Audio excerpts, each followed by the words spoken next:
അൽഹംദുലില്ലാഹ് അൽഹംദുലില്ലാഹി റബ്ബിൽ ആലമീൻ വസ്സലാത്തു വസ്സലാമു അലാ റസൂലിൽ അമീൻ വഅലാ ആലിഹി വസഹ്ബിഹി അജ്മഈൻ ഇൻ ഉരീദു ഇല്ലൽ ഇസ്ലാഹ മസ്തതഅതു വമാ തൗഫീഖി ഇല്ലാ ബില്ലാഹ് അലൈഹി തവക്കൽതു വഇലൈഹി ഉനീബ് റബ്ബി ഇശ്റഹ് ലി സദ്രി വയസ്സിർ ലി അംരി വഹ്ലുൽ ഉഖ്ദതം മിൻ ലിസാനി യഫ്ഖഹു ഖൗലി. അഊദു ബില്ലാഹി മിനശ് ശൈത്വാനിർ റജീം. വഖാതിലൂ ഫീ സബീലില്ലാഹി അല്ലദീന യുഖാതിലൂനകും വലാ തഅ്തദൂ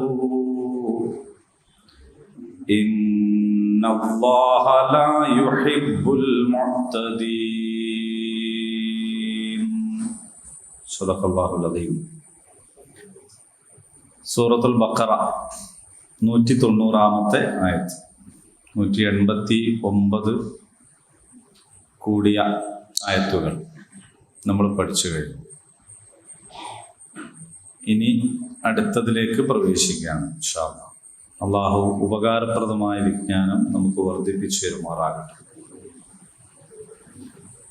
ആദ്യം പാരായണവുമായി ബന്ധപ്പെട്ട് ഒന്ന് പറയാം. പ്രത്യേകിച്ചൊന്നുമില്ല, നമുക്കറിയുന്ന കാര്യങ്ങൾ തന്നെയുള്ളൂ. വഖാതിലു, ക എന്നല്ല, അക്ഷരസ്ഫുടത വേണം. ഖതല, വഖാതിലു ഫീ സബീലില്ലാഹ്. സബീലില്ലാഹ് ഇല്ല എന്നാണ്, അതിന് മുമ്പ് കസ്റാണ്. അതുകൊണ്ട് അൽഹംദുലില്ലാഹ്, ബിസ്മില്ലാഹ് എന്നൊക്കെ പറയും പോലെ തന്നെ വഖാതിലു ഫീ സബീലില്ലാഹ്.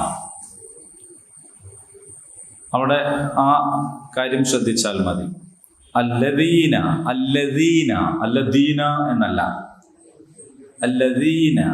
അപ്പൊ നാവ് പല്ലിന്റെ അറ്റങ്ങളിൽ മെരട്ട് വെക്കരുത്. മെരട്ട് വെച്ചാൽ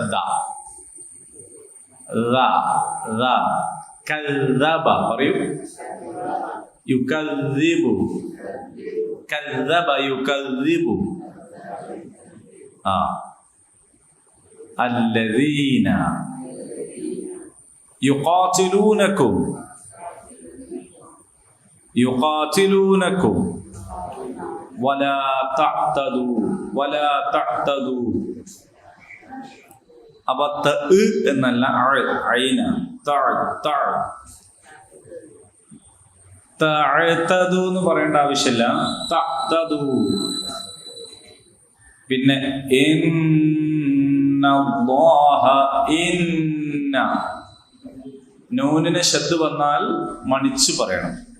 ഖുൽ അഊദു ബിറബ്ബിൻ നാസ് മലിക്കിൻ നാസ്. മൗനം വെടിയൂ, മൗനം വെടിയൂ എല്ലാവരും.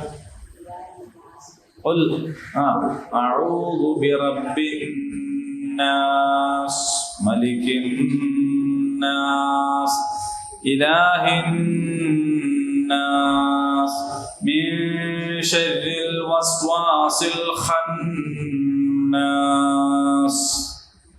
الذي يوسوس في صدور الناس من الجنة والناس. നൂനിന് ശബ്ദ വന്നാൽ നല്ലോണം മടിച്ചു ഉച്ചരിക്കണം. അപ്പൊ സൂറത്തുൻ നാസ് ഓതിയാൽ അത് അങ്ങ് പഠിച്ചു അല്ലേ? അന്നാസ്. അപ്പൊ ഇവിടെ ഇന്നല്ലാഹ ലാ യുഹിബ്ബുൽ മുഅ്തദീൻ. യുഹിബ്ബു, ഹ എന്നാണ്, യുഹിബ്ബു എന്നല്ല. യുഹിബ്ബു, ഹ. നിങ്ങൾ പറയുന്നതൊക്കെ ശരി തന്നെയാണ്. യുഹിബ്ബു എന്താണ്? ശരി, ഇത്രയാണ് അതിലുള്ളൂ. അപ്പൊ എല്ലാവരും കൂടി ഒന്ന് ഓതുക. അഊദു ബില്ലാഹി മിനശ് ശൈത്വാനിർ റജീം. وقاتلوا في سبيل الله الذين يقاتلونكم ولا تعتدوا إن الله لا يحب المعتدين. നല്ല ഉഷാറായിട്ടുണ്ട് അല്ലേ? പൊതുവിൽ തന്നെ നിങ്ങൾ എല്ലാവർക്കും ഒന്ന് നല്ലൊരു ഉണർവ് കാണുന്നുണ്ട്. അതെന്താണെന്ന് മനസ്സിലാവുന്നില്ല. നല്ല ഓണായിട്ടാന്നൊരു കൂട്ട്, നബിദിനായിട്ടാന്ന് വേറൊരു കൂട്ട്. ഓണായാലും വേണ്ടില്ല, നബിദിനായിട്ട് വേണ്ടാന്ന് വേറൊരു കൂട്ട്. എന്തായാലും ഇന്ന് കുടിച്ച ചായ എല്ലാ ദിവസവും കുടിക്കണത് നല്ലതാണ്. കാരണം നിങ്ങൾ കണ്ടിട്ട് തന്നെ ഒരു പുതിയ കുപ്പായൊക്കെ ഊട്ടണമെന്ന് സംശയിച്ചു. പുതിയ ഒരു ആവേശത്തിലാണ്. അൽഹംദുലില്ലാ. ഓക്കെ, അപ്പൊ ഇനി നമ്മള് ഇതിന്റെ വാക്കർത്ഥത്തിലേക്ക് പ്രവേശിക്കാം. വഖാതിലു, ഖതല എന്ന് പറഞ്ഞാൽ യുദ്ധം ചെയ്തു അല്ലെങ്കിൽ കൊന്നു എന്നൊക്കെ അർത്ഥം. വഖാതിലു, നിങ്ങൾ യുദ്ധം ചെയ്യുക. ഫീ സബീലില്ലാഹ്, സബീൽ മാർഗം, അല്ലാഹു തന്നെ. ഫീ സബീലില്ലാഹ്, അല്ലാഹുവിന്റെ മാർഗത്തിൽ. അല്ലദീന, ഒരു കൂട്ടർ, യുഖാതിലു, അവർ യുദ്ധം ചെയ്യുന്നക്കും നിങ്ങളോട്. അല്ലദീന യുഖാതിലൂനക്കും, നിങ്ങളോട് യുദ്ധം ചെയ്യുന്ന കൂട്ടരോട്. വലാ തഅ്തദു, നിങ്ങൾ അതിര് കവിയരുത്. ഇന്നല്ലാഹ, നിശ്ചയമായും അല്ലാഹു, ലാ യുഹിബ്ബു, ഇഷ്ടപ്പെടുന്നില്ല, അൽ മുഅ്തദീൻ, പരിധി ലംഘിക്കുന്ന ആൾക്കാരോട്. ഇത്രേ ഉള്ളൂ. വളരെ ചെറിയ ഒരു ആയത്താണ്. ഇതിന്റെ വാക്കർത്തൊക്കെ നമ്മളിപ്പോ ഒറ്റയടിക്ക് പഠിക്കാവുന്നതേ ഉള്ളൂ. ഫഖാതിലു, നിങ്ങൾ യുദ്ധം ചെയ്യുക. ഫീ സബീലില്ലാഹ്, അല്ലാഹുവിന്റെ മാർഗത്തിൽ. അല്ലദീന യുഖാതിലൂനക്കും, നിങ്ങളോട് യുദ്ധം ചെയ്യുന്നവരോട്. വലാ തഅ്തദു, നിങ്ങൾ അതിക്രമം കാണിക്കരുത്, അതിര് കവിയരുത്. ഇന്നല്ലാഹ, നിശ്ചയമായും അല്ലാഹു, ലാ യുഹിബ്ബുൽ മുഅ്തദീൻ, അതിര് കവിയുന്നവരെ ഇഷ്ടപ്പെടുന്നില്ല, സ്നേഹിക്കുന്നില്ല. ഇതാണ്. അപ്പൊ ഇതൊന്ന് കാര്യത്തിലാണല്ലോ എന്ന് പറഞ്ഞാൽ, ഇതുവരെ നമ്മൾ പറഞ്ഞതൊക്കെ നോമ്പ് പിടിക്കാനും ദുആ ചെയ്യാനും ഒക്കെയാണ് അല്ലേ? നമ്മൾ ഇതുവരെ പറഞ്ഞുകൊണ്ടിരിക്കുന്നത് നോമ്പുമായിട്ട് ബന്ധപ്പെട്ട കുറച്ച് കാര്യങ്ങൾ പറഞ്ഞിരുന്നു, ദുആയുമായി ബന്ധപ്പെട്ട കാര്യങ്ങൾ പറഞ്ഞിരുന്നു.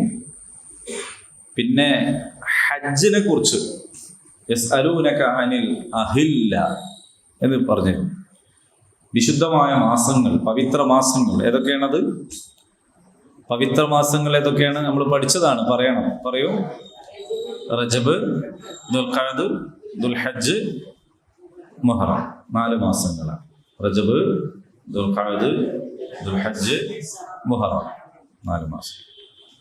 ഇതാണ് പവിത്രമായ മാസങ്ങൾ എന്ന് പറയുന്നു. അങ്ങനെ അല്ലാത്ത ഒരു മാസത്തെക്കുറിച്ച് പവിത്ര മാസങ്ങളെന്നോ ഒന്നും പറഞ്ഞിട്ടില്ല. അപ്പോൾ അതിൻ്റെ തന്നെ ഒരു തുടർച്ചയിലാണ് ഈ കാര്യങ്ങളൊക്കെ വരുന്നത്. ഇനി പറയാൻ പോണ കാര്യങ്ങളൊക്കെ അതിൻ്റെ ഒരു തുടർച്ചയിൽ തന്നെ ഉള്ളതാണ്. ഇത് പരസ്പര ബന്ധമില്ലാത്ത എന്തോ കാര്യത്തെക്കുറിച്ചല്ല പറയുന്നത്. അപ്പോ ഇവിടെ ഇതാ യുദ്ധം ചെയ്യാൻ പറഞ്ഞിരിക്കുന്നു. ഖുർആനിൽ യുദ്ധം ചെയ്യാൻ പറഞ്ഞിരിക്കുന്നു. സായുധമായ, ആയുധം എടുത്തുകൊണ്ടുള്ള ഒരു സംഗതിയാണ് യുദ്ധം എന്ന് പറഞ്ഞാൽ. അപ്പോ എന്താ ഇത് ഇങ്ങനെ ആയാൽ ഇപ്പൊ എങ്ങനെ ശരിയാവുക? കാരണം ഖുർആനിനെ കുറിച്ച് പലരും പറയുന്നത് ഇതില് പിന്നെ ഈ സംഘർഷങ്ങൾ, രക്തച്ചൊരിച്ചിലുകൾ, യുദ്ധങ്ങൾ, ഭീകരത, തീവ്രവാദം എന്നൊക്കെയാണ് പലരും പറയുന്നത്. അതിപ്പോ നേരെ തന്നെയാണോ? യുദ്ധം ചെയ്യാനൊക്കെ പറയണത് എന്താണ്? മനുഷ്യന് സമാധാനം കിട്ടാൻ ഓതുന്ന ഒരു കിതാബാണ് ഖുർആൻ. അതൊരു മതത്തിന്റെ ഗ്രന്ഥമാണല്ലോ. അതിലെന്താണ് യുദ്ധം? അങ്ങനെ. അപ്പൊ ആദ്യം തന്നെ നമ്മളൊരു സംഗതിയെക്കുറിച്ച് ഫേക്കായിട്ടുള്ള, പുതിയ ഭാഷയിൽ പറഞ്ഞാൽ വേഗം മനസ്സിലാവും, ഒരു സംഗതിയെക്കുറിച്ച് ഉള്ള ഫേക്കായിട്ടുള്ള ഒരു ധാരണ ഉണ്ടാക്കുക. എന്നിട്ട് പിന്നെ ആ ധാരണ പുറത്ത് ചോദ്യങ്ങൾ ചോദിച്ചുകൊണ്ടിരിക്കുക. ഇതാണ് ഇപ്പോൾ പുതിയ കാലത്ത് കാണുന്ന കാര്യം. അപ്പൊ നമ്മൾ ഇസ്ലാമിനെ കുറിച്ചാണ് പറയുന്നതെങ്കിൽ ഇസ്ലാമിൻ്റെ അകത്ത് എന്താണുള്ളത് എന്നാണ് പിന്നെ അന്വേഷിക്കേണ്ടത്. നമ്മൾ സാധാരണ ആളുകൾ ചെയ്തുകൊണ്ടിരിക്കുന്നത് മതം എന്ന് പറയുന്ന ഒരു ധാരണ, ഒരു കാഴ്ചപ്പാടുണ്ടാക്കിയിട്ട് പിന്നെ അതിൽ എന്തൊക്കെ ഉണ്ട് എന്തൊക്കെ ഇല്ല എന്നുള്ള ചർച്ച ചെയ്യാം. എന്തൊക്കെ പറ്റും എന്തൊക്കെ പറ്റൂല എന്നിങ്ങനെ ചർച്ച ചെയ്തുകൊണ്ടിരിക്കുകയാണ്. ഞാൻ ഇത് വിശദീകരിക്കുന്നതിന് മുമ്പായിട്ട് ഞാൻ പറയാണ്, ഇപ്പൊ നമ്മൾ ജീവിക്കുന്ന ഒരു രാജ്യം, നമ്മുടെ രാജ്യത്തോട് നമുക്ക് കൂറുണ്ട്, സ്നേഹമുണ്ട്. നമ്മുടെ രാജ്യത്തിന് ഭരണാധികാരികളുണ്ട്. ആ ഭരണാധികാരികൾ വിവിധങ്ങളായ കാര്യങ്ങൾ നിർവഹിച്ചുകൊണ്ടിരിക്കുന്നുണ്ട്. ഇപ്പം നമ്മുടെ രാജ്യത്തിന് പല വകുപ്പുകളിൽ മന്ത്രിമാരും വകുപ്പുകളും ഉണ്ട്. അതിൽ ഒരു വകുപ്പാണ് പ്രതിരോധ വകുപ്പ്. നമ്മുടെ രാജ്യത്തിൻ്റെ ഒരു വകുപ്പാണ് പ്രതിരോധ വകുപ്പ്. അതിൻ്റെ മന്ത്രി ആരായിരുന്നു ഇപ്പോഴത്തെ? മുമ്പ് നമ്മളെ നാട്ടിലൊരാളായിരുന്നു, AK ആന്റണി ആയിരുന്നു. അപ്പൊ ഇപ്പോൾ വേറൊരാളാണ്. അതിങ്ങനെ ഭരണം മാറുന്നതിനനുസരിച്ച് ഇങ്ങനെ മാറും. ഈ പ്രതിരോധ വകുപ്പിന്റെ കീഴിൽ നടക്കുന്ന കാര്യങ്ങൾ എന്തൊക്കെയാണ്? അതിൽപ്പെട്ട ഒന്നാണ് ആയുധ നിർമ്മാണം. നമ്മുടെ രാജ്യം എന്ന് പറയുന്നത് അണുശക്തി ഉള്ള രാജ്യമാണ്, അല്ലെ? അണുവായുധം ഉണ്ടാക്കി പരീക്ഷിച്ചിട്ടുണ്ട്. എവിടെയാണ് പരീക്ഷിച്ചിരുന്നത്? പൊക്രാൻ. അവിടെയാണ് പരീക്ഷിച്ചത്. എന്ന് പറഞ്ഞാൽ നമ്മൾ ഓക്കെയാണ്, ഇനി വേണമെന്നുണ്ടെങ്കിൽ നമ്മൾ തീരുമാനം എടുത്താൽ എന്ത് ചെയ്യാം, അണുവായുധം ഉണ്ടാക്കാനുള്ള ശേഷി നമുക്കുണ്ട്. ഈ പ്രതിരോധ വകുപ്പിന്റെ കീഴിൽ ആയുധ നിർമ്മാണങ്ങൾ നടന്നുകൊണ്ടിരിക്കുന്നുണ്ട്, ആയുധ പരിശീലനങ്ങൾ നടന്നുകൊണ്ടിരിക്കുന്നുണ്ട്. സർവായുധ സജ്ജരായിട്ടുള്ള 3 സൈനിക വിഭാഗങ്ങൾ നമുക്കുണ്ട്. ഏതൊക്കെയാണത്? 3 വിഭാഗം ഉണ്ട് നമുക്ക്, അല്ലേ? പണ്ടൊക്കെ നമുക്ക് അതിന് 3-നും 3 മേധാവികളായിരുന്നു. ഇപ്പൊ അതിലൊക്കെ ചില മാറ്റങ്ങൾ വന്നു. കരസേന, നാവികസേന, വ്യോമസേന എന്നൊക്കെ പറഞ്ഞിട്ട് നമ്മൾ പഠിച്ചതാണ്. അപ്പോ ഇവരുടെ പണി എന്താണ്? എന്തിനാണ് ഈ ആയുധമൊക്കെ ഉണ്ടാക്കുന്നത്? ആരെങ്കിലും മരിച്ചു കഴിഞ്ഞാൽ ആകാശത്തേക്ക് വെടിവെക്കാനാണോ ഈ തോക്കൊക്കെ? പോലീസുകാരെടുത്തും പട്ടാളക്കാരെടുത്തും ഒക്കെ തോക്ക് എന്തിനാണ്? ഉപചാര വെടിവെക്കാൻ വേണ്ടിയിട്ട് മാത്രമുള്ളതാണോ? അല്ല. എന്തിനാണ് ഈ ബോംബ് നിർമ്മാണം? ഞാൻ പറയുന്നത് തേങ്ങ പെറുക്കാൻ പോയപ്പോൾ പൊട്ടിയ ബോംബിനെ കുറിച്ചല്ല. നമ്മുടെ രാജ്യം ഔദ്യോഗികമായിട്ട് ഉണ്ടാക്കിക്കൊണ്ടിരിക്കുന്ന ബോംബുകൾ എന്തിനു വേണ്ടിയിട്ടുള്ളതാണ്? എന്തിനുള്ളതാ? അപ്പോ ആളെ കൊല്ലാനുള്ളതല്ലേ? ആളുകളെ കൊല്ലാനല്ലേ വെടിവെക്കുന്നത്, ബോംബ് വെക്കുന്നത്, റോക്കറ്റ്, മിസൈൽ, ഇതൊക്കെ ആളുകളെ കൊല്ലാൻ വേണ്ടിയിട്ട്. അപ്പൊ നമ്മുടെ രാജ്യം, നമ്മുടെ അഭിമാനമായിട്ടുള്ള നമ്മുടെ രാജ്യം, ലോകത്തിൻ്റെ മുൻപാകെ ജനാധിപത്യത്തിൽ പേര് കേട്ട ഒരു രാജ്യം, ഇങ്ങനെ ആളെ കൊല്ലാനുള്ള ബോംബുണ്ടാക്കലും അതിന് ആളുകൾക്ക് പരിശീലനം നൽകലും ഒക്കെ ചെയ്യാൻ പാടുണ്ട്. മൗനം പാലിക്കരുത്, വേഗം പറയണം. അല്ലേ? അപ്പൊ ആളെ കൊല്ലാൻ പാടുണ്ടോന്ന് എൻ്റെ ചോദ്യം. നമ്മൾ സനാതന മൂല്യങ്ങളിൽ വിശ്വസിക്കുന്ന ശാന്തി ശാന്തി ശാന്തിഹി എന്ന് പറയുന്ന ഒരു ദർശനത്തിന്റെ പിന്മുറക്കാരല്ലേ? നമ്മളിങ്ങനെ ആളെ കൊല്ലുക, യുദ്ധം നടത്തുക, ഇത് നമുക്കെല്ലാവർക്കും അറിയുന്ന, 1-ാം ക്ലാസ്സിന് വരുന്നവർക്കും അല്ലാത്തവർക്കും ഒക്കെ അറിയുന്ന ഒരു ഉത്തരമാണ് അതിനുള്ളത്. ഒരു രാജ്യം അതിൻ്റെ പൗരന്മാരുടെ ജീവനും സ്വത്തിനും സംരക്ഷണം നൽകാൻ ബാധ്യതയുള്ളവരാണ്. അപ്പോഴാണതൊരു ഒരു രാജ്യവും ആ രാജ്യത്തിൻ്റെ ഭരണകൂടവും ആകുന്നത്. കണ്ടയിടത്തുള്ളവർക്കൊക്കെ വന്ന് നമ്മുടെ മൂക്കിന് തോണ്ടി പോകാൻ പറ്റുമെങ്കിൽ പിന്നെ നമ്മുടെ ഭരണകൂടം എന്നൊക്കെ പറയണതിൽ എന്താ അർത്ഥമുള്ളത്? അപ്പോൾ ഒരു രാജ്യത്തെ പൗരന്മാരുടെ ജീവനും സ്വത്തിനും അഭിമാനത്തിനും സംരക്ഷണം ലഭിക്കണം. അത് ആ രാജ്യം ഭരിക്കുന്നവരുടെ ചുമതലയാണ്, ഉത്തരവാദിത്തമാണ്. ഇപ്പൊ തന്നെ പല വിമർശനങ്ങൾ ഉയരുന്നുണ്ട്. അതായത് നമ്മുടെ രാജ്യത്ത് വർഗീയമായ ചേരിതിരിവുകൾ ഉണ്ടാക്കിക്കൊണ്ടിരിക്കുന്ന തിരക്കിൽ ഭരണാധികാരികൾ ഏർപ്പെട്ടപ്പോൾ ചൈന ഒക്കെ എന്ത് ചെയ്യുന്നുണ്ട്, നമ്മൾ കുറേ സ്ഥലങ്ങൾ ഇപ്പൊ തന്നെ പിടിച്ചെടുത്തു എന്നാണ്. അപ്പൊ നമ്മൾ ചോദിക്കുന്നുണ്ട്, നമ്മുടെ ഭരണാധികാരിയോട് ചോദിക്കുന്നുണ്ട്, അല്ല നിങ്ങൾ എന്താണ് ഈ ചെയ്യുന്നത്, നമ്മളെ സ്ഥലക്കഥ ഓല് കൊണ്ടുപോണ് എന്ന് പറയുന്നത്. അപ്പോ അങ്ങനെ കൊണ്ടുപോകാതിരിക്കണമെങ്കിൽ എന്തു വേണം?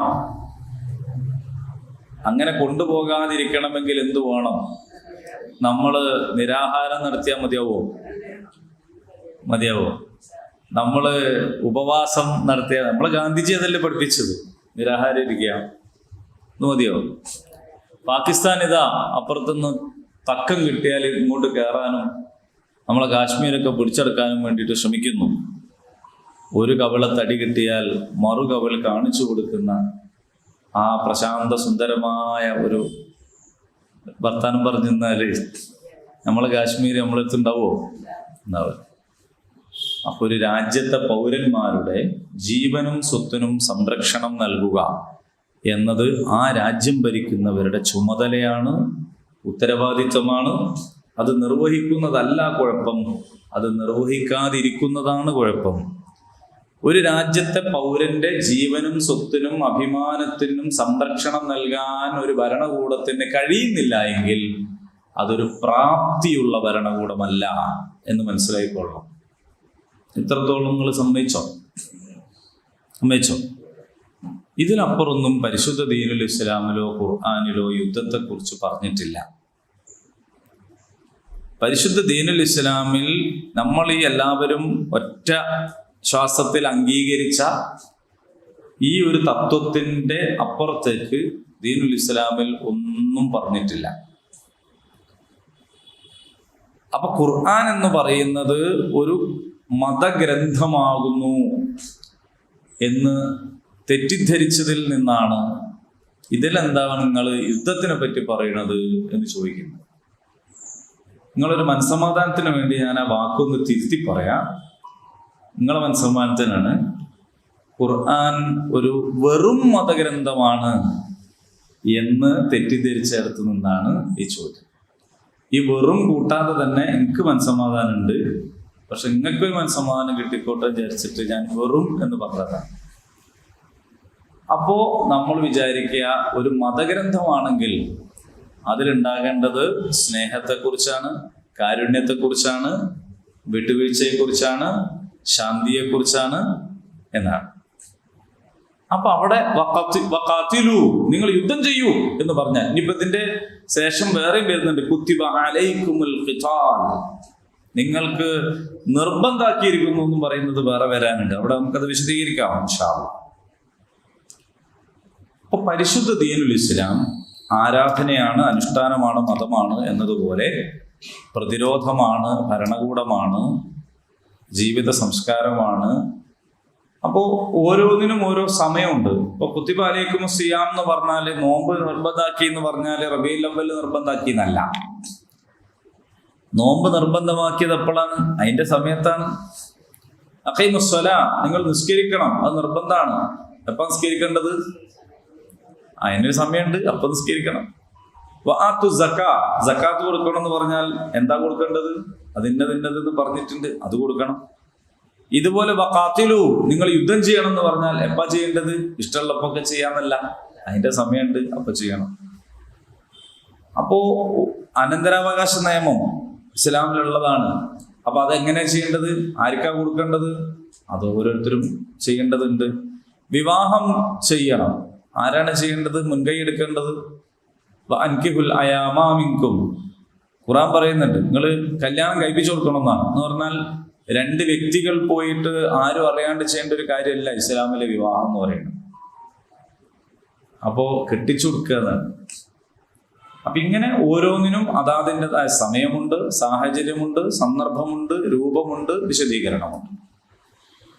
ആ എല്ലാ വിശദീകരണത്തോടും ഒപ്പമാണ്. അപ്പൊ ഈ ഒരു ഭരണഘടനയിൽ, ഈ ഖുർആനിൽ ഒരു മനുഷ്യൻ വ്യക്തി സ്വകാര്യം എന്നുള്ള നിലക്ക് ഇരിക്കുന്ന സമയത്ത് ചെയ്യേണ്ടതായ ഖുമില്ലൈല ഇല്ലാ ഖലീല, രാത്രി എണീറ്റ് നിസ്കരിക്കുക എന്ന് പറയുന്നതിന് രാജ്യവും ഭരണകൂടവും ഒന്നുമല്ല. അതൊരു മനുഷ്യൻ രാത്രി നട്ടപ്പാതിൽ എണീറ്റിട്ട് ഒറ്റയ്ക്ക് ചെയ്യേണ്ട കാര്യമാണ്. അത് ഇതിലുണ്ട്. ഖാതിലു, യുദ്ധം ചെയ്യുക, അതൊരു ഭരണകൂടം ചെയ്യേണ്ട കാര്യമാണ്, വ്യക്തികൾ ചെയ്യാൻ പാടില്ല. അതും ഇതിലുണ്ട്. അല്ലാതെ നമ്മുടേതായ ഒരു സാഹചര്യത്തിൽ ഇപ്പോൾ നമ്മൾ ചെയ്യേണ്ട കാര്യം മാത്രമാണ് ഇതിലുള്ളൂ എങ്കിൽ പിന്നെ ഈ ഖുർആൻ എല്ലാ കാലത്തേക്കും ഉള്ളതാണെന്ന് പറയുന്നതിൽ അർത്ഥം ഉണ്ടാവില്ല. അപ്പൊ ഖുർആനിൽ യുദ്ധമുണ്ട്. ഇനി ഇതിന്റെ തൊട്ടടുത്ത ആയത്ത് ഒരുപാട് തെറ്റിദ്ധരിപ്പിക്കപ്പെട്ടിട്ടുള്ള ഒരായത്താണ്. വഖ്തുലൂഹും ഹൈസു സഖിഫ്തുമൂഹും, നിങ്ങൾ അവരെ കണ്ടോടത്ത് വെച്ചിട്ട് കൊല്ലണമെന്നാണ്. അത് ചർച്ചകളിൽ നിരന്തരം ഉണ്ടാകുന്ന ഒരായത്താണ്. ഇൻഷാ അല്ലാഹ് അത് അതായിട്ട് തന്നെ നമുക്ക് വിശദീകരിക്കാം. ആ ആയത്തൊക്കെ എന്താണ്? അപ്പൊ ഇസ്ലാം എന്ന് പറയുന്നത് ഒരു കേവല മതം, അല്ലെങ്കിൽ ഒരു വെറും മതം, അല്ലെങ്കിൽ ഒരു അനുഷ്ഠാന കൂട്ടായ്മ, അല്ലെങ്കിൽ ഒരു ആരാധന സംവിധാനം മാത്രമല്ല. അതൊരു ജീവിതമാണ്, സംസ്കാരമാണ്, അതൊരു രാഷ്ട്രമാണ്, അതൊരു നിയമമാണ്. ഈ ഖുർആൻ ഉത്ബോധന പുസ്തകമാണ്. അതോടൊപ്പം അൽ കിതാബ് എന്നതിന് പേരുണ്ടാവാൻ കാരണം ഇത് നിയമ പുസ്തകമാണ് എന്നതുകൊണ്ടാണ്. ഖുർആനിന് വിവിധ പേരുകളുണ്ട്. അൽ ഫുർഖാൻ എന്ന ഖുർആനിന്റെ പേരാണ്. സത്യവും അസത്യവും വേർതിരിക്കുന്നത് എന്നതാണ് അതുകൊണ്ട് അർത്ഥമാക്കുന്നത്. അൽ കിതാബ് എന്നതിന് പറയാൻ കാരണം ഇത് നിയമമാണ് എന്നതുകൊണ്ടാണ്. നദീർ എന്നതിന് പറയാൻ കാരണം ഇത് മുന്നറിയിപ്പാണ് എന്നതുകൊണ്ടാണ്. ഖുർആനിനെ തന്നെ എന്ത് പറഞ്ഞിട്ടുണ്ടെന്ന് വെച്ചാൽ തബ്ശീർ, മുബശ്ശിർ എന്ന് പറഞ്ഞിട്ടുണ്ട്. എന്ന് പറഞ്ഞാൽ സന്തോഷ വാർത്ത അറിയിക്കുന്നതാണ് എന്നതുകൊണ്ടാണ്. ഖുർആനിനെ ദിക്ർ എന്ന് പറഞ്ഞിട്ടുണ്ട്. എന്ന് പറഞ്ഞാൽ ഇത് ഉത്ബോധന ഗ്രന്ഥമാണ് എന്നതുകൊണ്ടാണ്. അൽ കിതാബ് എന്ന് പറഞ്ഞാൽ അതിനർത്ഥം ഇത് നിയമ പുസ്തകമാണ് എന്നതാണ്. അപ്പൊ ഇതിലെല്ലാം ഉണ്ടാകണം, ഉണ്ട്. അപ്പോ ഇതിൽ യുദ്ധമല്ലേ എന്ന് ചോദിച്ചാൽ ഇതിൽ യുദ്ധമുണ്ട്. അത് തീവ്രവാദമല്ലേ എന്ന് ചോദിച്ചാൽ അല്ല. എന്തുകൊണ്ടല്ല? ഒരു രാജ്യത്തെ പൗരന്മാരുടെ ജീവനും സ്വത്തിനും അഭിമാനത്തിനും സംരക്ഷണം നൽകുക എന്നത് ഒരു രാഷ്ട്രത്തിന്റെ ഉത്തരവാദിത്വമാണ്. അതിന് ഭരണഘടനയിൽ കൃത്യമായി രേഖപ്പെടുത്തപ്പെടണം. ഖുർആൻ ഒരു രാഷ്ട്രമാണ്, അതിന്റെ ഭരണഘടന കൂടിയാണ് എന്നതുകൊണ്ട് ഖുർആൻ എന്തല്ല? തീവ്രവാദം, ഭീകരവാദം ഒന്നുമല്ല. ഇത് തീവ്രവാദവും ഭീകരവാദവും ആണെങ്കിൽ നമ്മുടെ രാജ്യത്തിൻ്റെതടക്കമുള്ള മുഴുവൻ രാജ്യങ്ങളുടെയും പ്രതിരോധ വകുപ്പിനെ കുറിച്ചും നമുക്ക് എന്ത് പറയേണ്ടി വരും? ഭീകരത, തീവ്രവാദം പറയേണ്ടി വരും. നമ്മുടെ രാജ്യം എന്ന് പറയുന്നത് ചേരിചേരാ നയങ്ങൾ സ്വീകരിച്ച ഒരു രാജ്യമായിരുന്നു. അത് മാലിയാണ്. ഇപ്പൊ നമ്മൾ ഇസ്രായേലിന്റെ ചങ്ങായിയാണ് നമ്മുടെ രാജ്യം. ലോകത്തെ ഏറ്റവും ഭീകര രാഷ്ട്രവുമായിട്ടാണ് നമ്മുടെ കൂട്ടുകെട്ട്, ചങ്ങാത്തം. അവരെ വിളിച്ചിട്ടാണ് നമ്മളിവിടെ ട്രെയിനിങ് കൊടുക്കുന്നത്. നമ്മൾ അവരുമായിട്ടാണ് ഏറ്റവും കൂടുതൽ അടുത്ത് ഇടപഴകുന്നത്. അവർക്ക് പിന്നെ ആയുധം കൊടുക്കരുത് എന്ന് നമ്മുടെ രാജ്യത്തോട് കൂറും താല്പര്യവുമുള്ള ഒരു അഭിഭാഷകൻ കൊടുത്ത ഹർജിയാണ് നമ്മുടെ ബഹുമാനപ്പെട്ട കോടതി തള്ളിയത്. കാരണം ഇസ്രയേലിൽ നടക്കുന്നത് വംശഹത്യയാണെന്ന് പറയാനാവില്ല എന്നാണ് നമ്മുടെ കോടതി പറഞ്ഞിട്ടുള്ളത്. അങ്ങനത്തെ ഒരു രാജ്യത്താണ് നമ്മളിപ്പോൾ ജീവിച്ചുകൊണ്ടിരിക്കുന്നത്.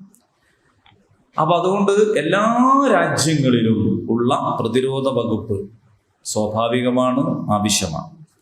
പരിശുദ്ധ ഇസ്ലാം ഇതിനെല്ലാം ഉള്ളതാണ്.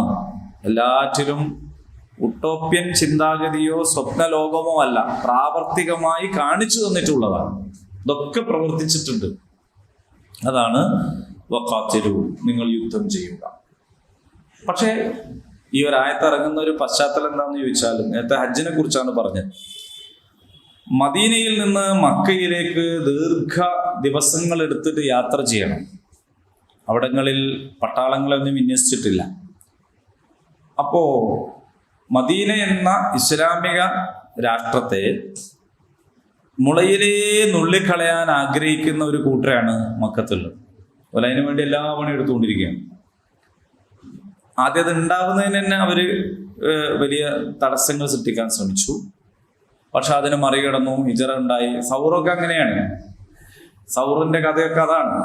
ഹിജറയുടെ കാലം അതൊക്കെ അങ്ങനെയാണ്. അങ്ങനെ റസൂലുള്ളാഹി സ്വല്ലല്ലാഹു അലൈഹി വസല്ലം മക്കയിൽ നിന്ന് മദീനയിലേക്ക് ഹിജറ പോയിട്ട്, അത് റബീഉൽ അവ്വലാട്ടോ. റബീഉൽ അവ്വൽ എന്ന് പറഞ്ഞാൽ പുണ്യ റബി അല്ല, അതേസമയത്ത് ചരിത്രപരമായ ധാരാളം കാര്യങ്ങളുണ്ട്. ഹിജറ പോയത് റബീഉൽ അവ്വലാണ്. പക്ഷെ നമ്മൾ ഹിജറിനെ പറ്റി പറയൽ മുഹറത്തിലാണ്. അത് ഹിജറ കലണ്ടറിന്റെ തുറക്കുന്നുള്ള അന്നേരം പറയണമെന്ന് മാത്രമേ ഉള്ളൂ. റസൂലുള്ളാഹി സ്വല്ലല്ലാഹു അലൈഹി വസല്ലമയുടെ ജന്മം എന്നത് ഈ മാസത്തിലെ ഒരു വളരെ പ്രധാനപ്പെട്ട ഒരു സംഗതിയാണ്. ആ റസൂലിന്റെ വരവിന് മുമ്പ് വൈൻകാനു മിൻ ഖബ്ലു ലഫീ ളലാലിൻ മുബീൻ, അങ്ങേയറ്റത്തെ അന്ധകാരത്തിലായിരുന്നു സമൂഹം ഉണ്ടായിരുന്നു. അപ്പൊ ഈ ജനനം എന്ന് പറയുന്നത് നമ്മളെ ഏറ്റവും പ്രിയപ്പെട്ട ആര് ജനിച്ചതിനേക്കാളും സവിശേഷതകളുള്ള ഒരു ജന്മമാണ് റസൂൽ സല്ലല്ലാഹു അലൈഹി വസല്ലമയുടെ ജന്മം. അതുകൊണ്ട് റബീഉൽ അവ്വൽ അങ്ങേയറ്റം ചരിത്ര പ്രാധാന്യമുള്ള ഒരു മാസമാണ്.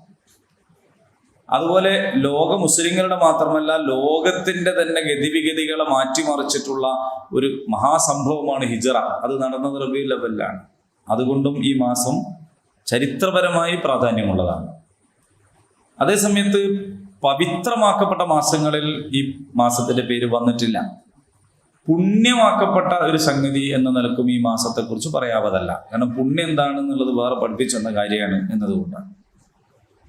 ഏതായാലും നബി സല്ലല്ലാഹു അലൈഹി വസല്ലം മക്കയിൽ നിന്ന് മദീനയിലേക്ക് പോയിട്ട് മദീനയിൽ എത്തുന്നതിന്റെ തൊട്ട് മുമ്പ് ഒരു 3 കിലോമീറ്റർ മാത്രം അപ്പുറത്താണ് ആദ്യം ചെന്ന് ചേർന്നത്. ആ സ്ഥലത്തിന്റെ പേരെന്താണ്?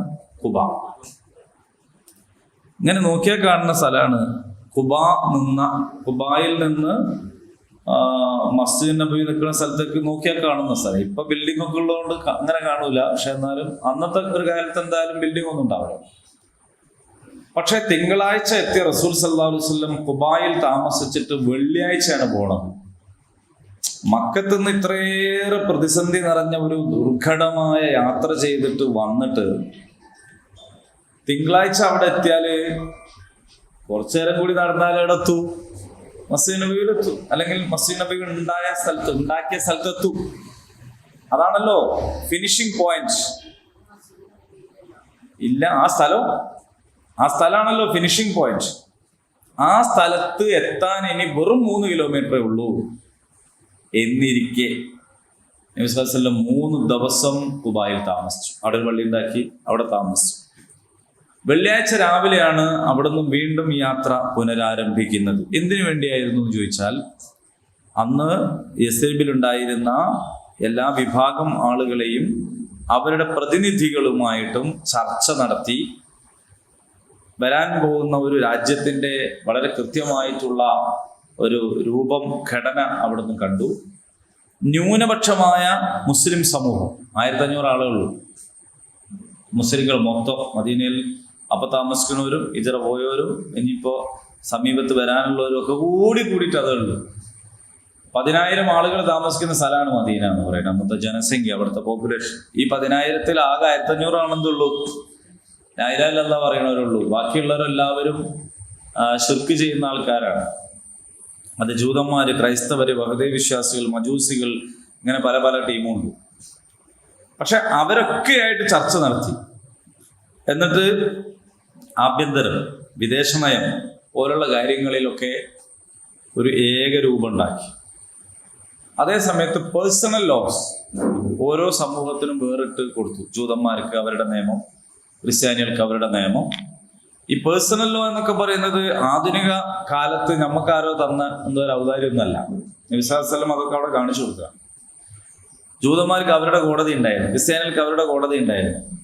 ചില വിദ്വാൻമാർ, ദുർബല വിശ്വാസികളായ ചില വിദ്വാൻമാർ എന്ത് ചെയ്തു എന്ന് വെച്ചാൽ, ചില കേസിനൊക്കെ നബിന്റെ അടുത്ത് പോയാൽ ഇപ്പൊ എനിക്ക് എതിരാവും എന്ന് തോന്നിയിട്ട് ഓലിൽ തന്നെ തയ്യാറുണ്ടാവും.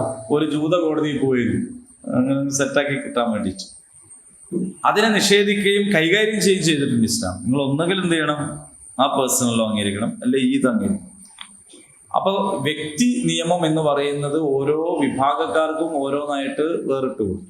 എന്നാൽ പൊതുവായ കാര്യങ്ങളിൽ ഒരു രാജ്യം എന്നുള്ള നിലയിൽ അതിന്റെ ഭരണാധികാരി എന്നുള്ള നിലയിൽ വിശ്വാസം ഉണ്ടാവും. അതിനൊരു മജ്ലിസ് ശൂറ ഉണ്ടാകും, ഒരു മന്ത്രിസഭ, ഒരു കൂടിയാലോചന സംവിധാനമൊക്കെ ഉണ്ടാക്കിയിട്ടുള്ള വളരെ ഭദ്രമായ ഒരു സംവിധാനം. ഇത് ഉണ്ടാക്കാൻ എന്നാ പണിയായിരുന്നു 3 ദിവസം. അത് കഴിഞ്ഞിട്ടാണ് എന്ത് ചെയ്തത്, അവിടുത്തെ ഭരണാധികാരിയായിട്ട് റസൂലുള്ളാഹി മദീന. അപ്പൊ ഇതിനെ തോൽപ്പിക്കാൻ വേണ്ടിയിട്ടാണ് അവരെല്ലാ പണിയും ചെയ്തത്, ആര്, മക്കക്കാർ. അപ്പൊ ഇവിടുന്ന് മദീനയിൽ നിന്ന് മക്കത്ത് ഒരാൾക്ക് പോകാണ്ടിരിക്കാൻ പറ്റൂല. എന്തുകൊണ്ട് പറ്റൂല എന്ന് ചോദിച്ചാൽ അവിടെയാണ് കഅബ ഉള്ളത് എന്നുള്ളത് തന്നെ കാരണം. മദീന നിവാസികളായ ആളുകൾക്ക്, മക്കക്കാർക്ക് വേണമെങ്കിൽ മദീനത്ത് കൊണ്ടാന്ന് വിചാരിച്ചാൽ അവിടെ നിന്ന് കൂടാൻ പറ്റും. പക്ഷെ മദീനക്കാർക്ക് എന്നല്ല വേറെ ഏത് നാട്ടുകാർക്കും മക്കത്ത് പോകാതിരിക്കാൻ പറ്റൂല. കാരണം അവിടെയാണ് കഅബ ഉള്ളത്. ഉംറ ചെയ്യണമെങ്കിൽ, ഹജ്ജ് ചെയ്യണമെങ്കിലൊക്കെ എവിടെ പോകണം? മക്കത്ത് പോകണം. അപ്പൊ മദീനയിൽ നിന്ന് വിശ്വാസികളായ ആളുകൾ മക്കത്തേക്ക് പോകുമ്പോൾ ആ വഴി ദുർഘടമാണ്. അപ്പൊ വലിയ ആശങ്ക ഉണ്ടായിരുന്നു. ഇപ്പൊ തന്നെ ഇത് യസ്അലൂനക എന്ന് പറഞ്ഞിട്ട്, നിന്നോട് അവർ ചോദിക്കുന്നു എന്ന് പറഞ്ഞിട്ടാണല്ലോ ഇതിന്റെ തൊട്ടു മുമ്പത്തെ. അപ്പൊ പല കാര്യങ്ങളും റസൂലുള്ളാഹിനോട് ചോദിച്ച് വ്യക്തത വരുത്തിക്കൊണ്ടിരിക്കുന്ന ഒരു നേരമാണ്. അപ്പോ ഹജ്ജിനെ പറ്റിയാണ് പറഞ്ഞത്. ഹജ്ജ് ഉദ്ദേശിച്ചുകൊണ്ടോ അല്ലെങ്കിൽ ഉംറ ഉദ്ദേശിച്ചുകൊണ്ടൊക്കെ പവിത്ര മാസങ്ങളിൽ ആളുകൾ പോകും. അങ്ങനെ പോകുമ്പോ അവർ നിങ്ങളെ ആക്രമിച്ചാൽ, അവർ നിങ്ങളോട് യുദ്ധം ചെയ്താൽ, നിങ്ങൾ ഇത് പവിത്ര മാസമാണല്ലോ കൊള്ളു തന്നെ എന്ന് വിചാരിക്കണ്ട, അങ്ങനെ വിചാരിക്കണ്ട. അത് അടുത്ത ആയത്തിലൊക്കെ വിശദീകരിക്കുന്നുണ്ട് അതിന്റെ കാര്യങ്ങളൊക്കെ. നിങ്ങൾക്ക് അവരോടും എന്ത് ചെയ്യാം? യുദ്ധം ചെയ്യാം. പക്ഷെ വിശ്വാസി സമൂഹമായിട്ട്, സമൂഹം എന്ന് പറഞ്ഞാൽ നേതൃത്വം വേണം, ഭരണകൂടമൊക്കെ വേണം. ഇങ്ങനെ ഒരു ഭരണകൂടമാകുന്നതിന് മുമ്പ് മക്കയിൽ വെച്ച് ആക്രമണങ്ങൾ നേരിട്ടിട്ടുണ്ട്. ഒരിടത്തു നിന്നല്ല, എല്ലാ വീട്ടിൽ നിന്നും, ഓരോ വീട്ടിൽ നിന്ന് തന്നെയും ആക്രമണങ്ങൾ നേരിട്ടിട്ടുണ്ട്. അപ്പൊക്കെ അള്ളാഹ് പറഞ്ഞത് കുഫു ഐദീക്കും, നിങ്ങൾ നിങ്ങളുടെ കൈ അടക്കി വെക്ക് എന്നാണ്. കാരണം ഇസ്ലാമിലെ ഖിതാൽ എന്ന് പറയുന്നത് വ്യക്തികളുടെ പക തീർക്കാനോ, അവരുടെ ഒരു എന്താ പറയാ, നമ്മളുണ്ടല്ലോ ഒരു 4 വർത്താനം കൂടെ പറഞ്ഞപ്പോ ഒരു സമാധാനം തോന്നില്ലേ, അങ്ങനെ ഒരാളെന്തോ ചെയ്താല് അവർക്ക് കണക്കിന് കൊടുക്കാനോ വേണ്ടിയിട്ടുള്ള ഒന്നും അല്ല. അങ്ങനെയാണെങ്കിൽ സുമയ്യ റളിയല്ലാഹു അൻഹ എന്നെ കുന്തം കയറ്റി കൊന്നു കളഞ്ഞപ്പോ എന്തെങ്കിലും ഒരു പ്രതികാരം ചെയ്യേണ്ടിയിരുന്നു. കുഫു ഐദീക്കും, നിങ്ങൾ നിങ്ങളെ കൈയടക്കി വെക്ക് എന്നാണ് അന്നേരം പറഞ്ഞത്. കാരണം എന്താണെന്ന് ചോദിച്ചാൽ, ഒരു രാജ്യത്തെ പൗരന്മാരുടെ സ്വത്തിനും ജീവനും അഭിമാനത്തിനും സംരക്ഷണം കൊടുക്കേണ്ട ബാധ്യത ആർക്കാണുള്ളത്? ഭരണകൂടത്തിനാണ്. ഒരു രാജ്യമാകുന്നത് എങ്ങനെയാണ്? നമ്മൾ പഠിക്കുന്ന പൊളിറ്റിക്കൽ സയൻസ് അനുസരിച്ച് പോലും ഒരു രാജ്യം ഒരു സ്റ്റേറ്റ് ആയിട്ട് മാറണമെങ്കിൽ എന്തൊക്കെ വേണം? ഭൂപ്രദേശം വേണം, അവിടെ ജനസമൂഹം വേണം, പരമാധികാരം വേണം. ഈ 3 ഉണ്ടെങ്കിലാണ് ഒരു സ്ഥലം ഒരു രാജ്യമാവുള്ളൂ. നിങ്ങൾ പൊളിറ്റിക്കൽ സയൻസ് എടുത്താൽ ഇവിടെ ഉണ്ടോ? ആ ബുക്ക് എടുത്ത ആൾക്കാർ എന്നല്ല, പഠിച്ച ആൾക്കാർ. ബുക്ക് നമ്മൾ പലതും എടുത്ത് കുട്ടികൾക്ക് കൊടുത്തിട്ടുണ്ടാവും. അതനുസരിച്ചിട്ട് പറയുകയാണെങ്കിൽ ഒരു രാജ്യമാവണമെങ്കിൽ എന്ത് വേണം? ഇപ്പൊ നമ്മൾ കേരളത്തെ കുറിച്ച് രാജ്യം എന്ന് പറയാത്തത് എന്തുകൊണ്ടാണ്? ഇവിടെ ആൾക്കാരില്ലേ? ഉണ്ട്. ഇവിടെ ഭരണകൂടല്ലേ? ഉണ്ട്. പിന്നെന്താ ഇപ്പോൾ അവിടെ വേണ്ടത്? എന്നിട്ടെന്താ രാജ്യം എന്ന് പറയാത്തത്? ഇവിടെ പരമാധികാരം ഇല്ല. പരമാധികാരം ഇന്ത്യക്കാണുള്ളത്. അതാണ് രാജ്യമെന്ന് നമ്മൾ നാടൻ ഭാഷ പറയുന്ന ഒരു രാജ്യമുണ്ട്. ഇജ്ജ് ഏത് രാജ്യത്താ എന്ന് ചോദിക്കണം. ആ രാജ്യത്തെ കുറിച്ചല്ല ഇവിടെ പറയണേ. ഒരു രാജ്യം, ഇന്ത്യ എന്ന് പറയുന്നത് പോലെ ഒരു രാജ്യം ആകണമെങ്കിൽ അതിന് ഭൂപ്രദേശം വേണം, ഭരണകൂടം വേണം, അവിടെ ജനങ്ങൾ വേണം, പരമാധികാരം വേണം. അങ്ങനെ വേണം. അപ്പൊ ഇതൊക്കെ ഉണ്ടാകുമ്പോഴാണ് ഒരു രാജ്യം. അപ്പൊ മക്കത്ത് റസൂലുള്ളാഹി സ്വല്ലല്ലാഹു അലൈഹി വസല്ലം ഉണ്ട് നേതാവായിട്ട്, ജനങ്ങളും ഉണ്ട്, ഭൂപ്രദേശവും ഉണ്ട്. എന്തില്ല? പരമാധികാരമില്ല. അതുകൊണ്ട് അവിടെ ആക്രമിക്കപ്പെടുന്ന, മർദ്ദിക്കപ്പെടുന്ന മനുഷ്യന്മാരുടെ ജീവനും സ്വത്തിനും സംരക്ഷണം കൊടുക്കാനുള്ള നിയമപരമായ ബാധ്യത ആ സമൂഹത്തിനില്ല. അത് അവിടുത്തെ ഭരണ സംവിധാനം അനുസരിച്ചിട്ട് നടക്കേണ്ട. അതുകൊണ്ടാണ് നിങ്ങൾ നിങ്ങളുടെ കൈ അടക്കി വെക്കുക എന്ന് പറഞ്ഞു. അതേസമയത്ത് മദീനയിലെത്തിയതോട് കൂടിയിട്ട് പരമാധികാരമുള്ള ഒരു ഭരണാധികാരിയും ഒരു രാഷ്ട്രവുമായി കഴിഞ്ഞു. അപ്പോൾ അവിടെയുള്ള മനുഷ്യരുടെ ജീവനും സ്വത്തിനും അഭിമാനത്തിനും സംരക്ഷണം കൊടുക്കേണ്ട ഉത്തരവാദിത്വം ആർക്കുണ്ട്? റസൂലുള്ളാഹിക്കുണ്ട്. ഇല്ല, സൗദി ഇപ്പം വന്നതല്ലേ അല്ലേ? മാഷങ്ങൾക്ക് ഓർമ്മ ഉണ്ടാക്കുമല്ലോ. 1960-കളിലെ സൗദി ആലു സൗദ് ഭരണം ഏറ്റെടുത്തപ്പോഴാണല്ലോ സൗദി അറേബ്യ ഉണ്ടായത്. അതുവരെ ഹിജാസ് പ്രവിശ്യയാണ്, അങ്ങനെ നീണ്ടു നിൽക്കുന്ന കുറെ ഭൂപ്രദേശങ്ങളാണ്. അപ്പോ നബിസ്വലമിന്റെ കാലത്തൊന്നും അതെ സൗദി എന്ന് പറയുന്നത് ആലു സൗദ് എന്ന് പറയുന്ന കുടുംബത്തിന്റെ അടുത്ത് ഭരണം വന്നപ്പോഴാണ് സൗദി അറേബ്യ എന്ന് പേര് വളരെ അടുത്ത കാലത്ത് സംഭവിച്ചതാണ്. അപ്പോ ആ കാലത്ത് മക്ക എന്ന് പറയുന്നത് ഒരു പ്രദേശമാണ്, യസ്രിബ് വേറെയാണ്, തായിഫിൽ വേറെ ഭരണകൂടമുണ്ട്. ഭരണകൂടം മീൻസ് ഇന്നത്തെ നമ്മൾ ഭരണകൂടം എന്നൊക്കെ പറയുമ്പോൾ നമ്മൾ ഇന്നത്തെ പോലെ ഒന്നും കാണരുത്, ഗോത്ര സംവിധാനങ്ങളൊക്കെ ആയിരിക്കും. എന്തായാലും ചില സ്ഥലത്ത് രാജാക്കന്മാരുടെ ഭരണം നടക്കുന്നുണ്ട്, ചില സ്ഥലത്ത് ഗോത്ര തലവന്മാര് ഭരിച്ചുകൊണ്ടിരിക്കുന്നുണ്ട്. ഉണ്ട് നമ്മുടെ രാജ്യത്ത് തന്നെ ഈ ഗോത്രവർഗക്കാർക്ക് മൂപ്പന്മാരല്ലേ, ഒരാളല്ലോ രാജാവ്. ആദിവാസികൾക്ക് എപ്പോഴും രാജാക്കന്മാരൊക്കെ ഉണ്ട്. അധികാരമൊന്നും ഇല്ലെങ്കിലും ഒരു ആടയാഭരണങ്ങളൊക്കെ അണിഞ്ഞിട്ട് ഇങ്ങനെ രാജാക്കന്മാർ. ഈ ഓണത്തിന് ഇവിടെ കോവിലിൽ പോയിട്ട് ക്ഷണിക്കേണ്ട, കഴിഞ്ഞ ദിവസം പത്രത്തിൽ കണ്ടല്ലോ, ഏതൊരു സ്ഥലത്ത് പോയിട്ട് ഓണത്തിന്റെ വരവറിയിച്ചുകൊണ്ട് രാജാക്കന്മാർ പോയതൊക്കെ. അങ്ങനെ പലതുണ്ട്. അപ്പൊ അവിടുത്തെ ഒരു സിസ്റ്റം അനുസരിച്ച് അങ്ങനെ. അപ്പൊ നബി സല്ലല്ലാഹു അലൈഹി വസല്ലം അവിടെ ഈ രാജ്യത്തെ പൗരന്മാർ എന്ന് പറഞ്ഞാൽ അതിൽ ഞാൻ നേരത്തെ പറഞ്ഞല്ലോ, അവിടെ ക്രിസ്ത്യാനികളുണ്ട്, ജൂതന്മാരുണ്ട്, മജൂസികൾ, ഇവരൊക്കെ പൗരന്മാരാണ്, അവരൊക്കെ പൗരന്മാരാണ്. ഇനി ബദർ പോലും ഞാൻ മുമ്പ് നിങ്ങളോട് പറഞ്ഞിട്ടുണ്ട്, പരിശുദ്ധ ദീനുൽ ഇസ്ലാമിൽ ബദറിലേക്ക് പോയത് എന്തിനാണ്? അന്യ മതക്കാരോട് യുദ്ധം ചെയ്യാൻ വേണ്ടി ആയിരുന്നെങ്കിൽ ബദറിലേക്ക് പോകേണ്ടിയില്ല. മദീനയിൽ തന്നെ ജൂതന്മാരുണ്ട്, ക്രിസ്ത്യാനികളുണ്ട്. അപ്പൊ ഒരു മതക്കാര് വേറൊരു മതക്കാരോട് ലഹള കൂട്ടുന്നതിനല്ല ബദർ ഉഹുദ് എന്നൊന്നും പറയണത്. അങ്ങനെ ഒരു പരിപാടി ഇല്ല, ഇസ്ലാം അത് അംഗീകരിക്കുന്നില്ല. പിന്നെ എന്തിനാണ് മദീനാവാസികളായ ആളുകൾ ആ പൗരന്മാരുമായിട്ടുള്ള ഒരു അഹ്ദുണ്ട്, ഈ കരാറുണ്ട് ഭരണകൂടത്തിന്. ആ കരാർ എന്താന്ന് വെച്ചാൽ മുസ്ലിങ്ങൾ സക്കാത്ത് നൽകണം, മുസ്ലിങ്ങൾ അല്ലാത്തവർ ജിസിയ നൽകണം. അതാണ് ടാക്സ് സിസ്റ്റം. അതിന് പകരം ആ രാജ്യത്തെ പൗരന്മാർക്ക് അവരുടെ ജീവനും സ്വത്തിനും സംരക്ഷണം നൽകും ആര്? ഭരണാധികാരി. ഈ ജിസിയയെ പോലും നമ്മൾ എന്ത് ചെയ്തു? നാട്ടിൽ തെറ്റിദ്ധരിച്ചു. എന്താണ് പറയാ, മുസ്ലിം രണ്ട് തരക്കാരായിട്ടാണ് കാണുക. എന്നിട്ട് എന്ത് ചെയ്യുന്ന വെച്ചാല് മുസ്ലിം അല്ലാത്തവരോടെല്ലാം ജിസിയ എന്ന് പറഞ്ഞിട്ടൊരു നികുതി ചുമത്തും. മുസ്ലിങ്ങളോട് വാങ്ങൂല, മുസ്ലിങ്ങൾ അല്ലാത്തവരോട് കംപ്ലീറ്റ് ജിസിയ വാങ്ങലായിരുന്നു പണി എന്നൊക്കെ പറഞ്ഞു കേട്ടാൽ തോന്നുന്നു വല്ലാത്തൊരു വിവേചനം തന്നെയാണ്. യഥാർത്ഥത്തിൽ എന്താണ് സംഭവം? രാജ്യത്ത് ജീവിക്കുന്ന മുസ്ലിങ്ങളോട് ഭരണകൂടം സക്കാത്ത് വാങ്ങും. ഈ സക്കാത്ത് എന്ന് പറയുന്നത് 2% ഉള്ളതുണ്ട്, 5% ഉള്ളതുണ്ട്, 10% ഉള്ളതൊക്കെ അല്ലേ സക്കാത്ത്, വിവിധ കാര്യങ്ങൾ. അപ്പൊ ഈ സക്കാത്ത് വാങ്ങുമ്പോ ആ സക്കാത്തിൽ ഭരണകാര്യങ്ങൾക്കുള്ള സംഗതികളൊക്കെ അതിൽപ്പെട്ടതാണ്. മുസ്ലിം അല്ലാത്ത ഒരാളോട് ഇസ്ലാം സക്കാത്ത് വാങ്ങൂല. പക്ഷെ അവർക്ക് രാജ്യത്ത് ജീവിക്കാൻ ആവശ്യമായ സംരക്ഷണത്തിന് സർക്കാർ വാങ്ങുന്ന ടാക്സ് ആണ് ജിസിയ എന്ന് പറയുന്നത്. ഒന്നുകിൽ നിങ്ങൾക്ക് അത് തന്നെ ഇസ്ലാമിന്റെ വിശാലതയാണ്. അതായത് ഇത് ഭരണം ഇസ്ലാമിൻ്റെതാണ്. നിങ്ങളുടെ മുമ്പിൽ 2 ഓപ്ഷൻ ഉണ്ട്. ഒന്നുകിൽ സക്കാത്ത് തരാം, അപ്പൊ നിങ്ങൾ മുസ്ലിമായി, ഇല്ലെങ്കിൽ നിങ്ങൾക്ക് ജിസിയ തരാം. എന്ന് പറഞ്ഞാൽ നിങ്ങൾ മുസ്ലിം ആവാതെ മരണം വരെ ജീവിച്ചോളൂ. ആലോചിച്ചു, ഒരാളിൽ നിന്ന് ജിസിയ വാങ്ങി എന്ന് പറഞ്ഞാൽ അതിന്റെ അർത്ഥം എന്താണ്? ഇപ്പൊ നമ്മളെ പറമ്പിനെ നമ്മൾ നികുതി അടയ്ക്കാൻ പോയാൽ ചിലപ്പം കാണാൻ നികുതി വാങ്ങൂല. അപ്പൊ നമുക്ക് സന്തോഷം ഉണ്ടാകുക. വില്ലേജ് ഓഫീസ് പോയി, ഞാൻ പോയി നോക്കുമ്പോ എന്റെ നികുതി അടയ്ക്കാൻ പറ്റൂല എന്ന് പറഞ്ഞിട്ട് സന്തോഷമായി. അതിന് 16 ഉറുപ്പിക ഉണ്ട് നികുതി, ഒഴിവായി കിട്ടി. ഇങ്ങനെ അപ്പൊ നമ്മൾ എന്താ ചെയ്യാ? ബേജാറാവും, എന്താ നികുതി വാങ്ങാത്തത്? അപ്പോ താലൂക്ക് ഓഫീസും പോവും, അല്ലെ വേറെ അടുത്തും പോവും. എന്നിട്ട് നമ്മളെ പറമ്പിന് നികുതി അടക്കണില്ല. എന്താ? എടാ കിട്ടിയ 16 ഉറുപ്പിക ലാഭാക്കിയാ പോരെ? അല്ല, ഈ ടാക്സ് അവിടെ സ്വീകരിച്ചാലാണ് മുതൽ നിങ്ങളതാണ് വരുള്ളൂ. അതാണ് കാര്യം.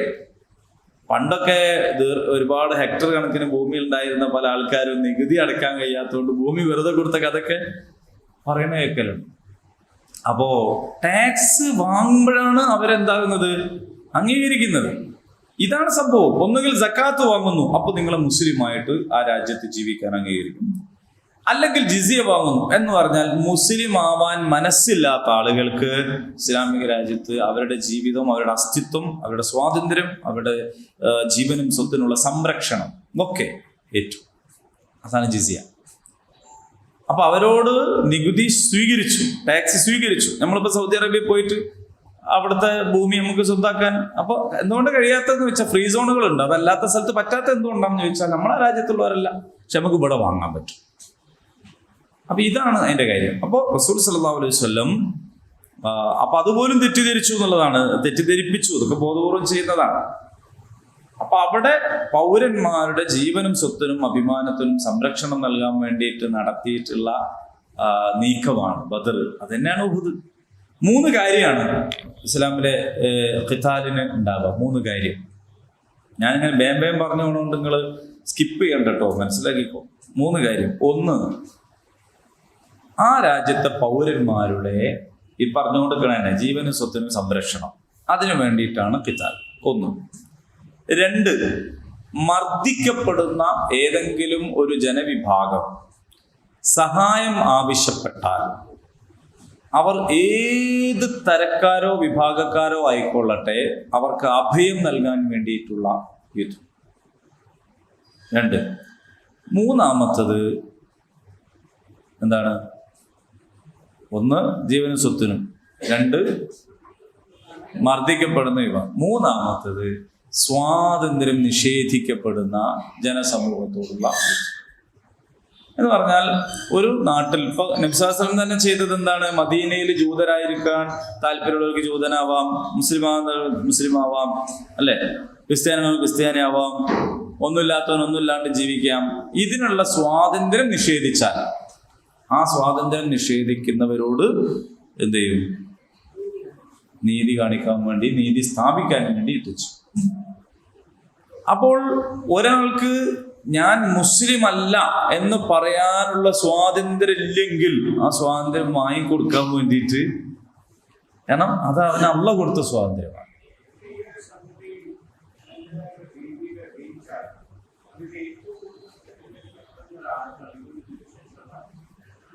അതെ, അത് നമ്മളാണ് അത് ചെയ്യേണ്ടത്. തെറ്റിദ്ധാരണ നീക്കേണ്ട പണി നമ്മക്കാണ്. ആ യുദ്ധം അനുവദിച്ചുകൊണ്ടുള്ള സൂറത്തുൽ ഹജ്ജിലെ ആയത്ത് പരിശോധിച്ചാൽ നമുക്ക് കാണാൻ പറ്റും. നിങ്ങളിൽ ഒരു വിഭാഗം മറ്റൊരു വിഭാഗത്തെ കൊണ്ട് തടയപ്പെട്ടില്ലായിരുന്നെങ്കിൽ, ഒരു വിഭാഗത്തെ മറ്റൊരു വിഭാഗത്തെ കൊണ്ട് തടഞ്ഞില്ലായിരുന്നെങ്കിൽ, അള്ളാഹു പരിശുദ്ധ ഖുർആനിൽ പറയാണ്. ഞാനത് കാണിച്ചു തരാം. സൂറത്തുൽ ഹജ്ജില് അത് വളരെ കൃത്യമായിട്ട് പറയുന്നുണ്ട്. അവിടെയാണ് നമ്മളുടെ എന്തിനാണ് ഇതെന്ന് മനസ്സിലാവും.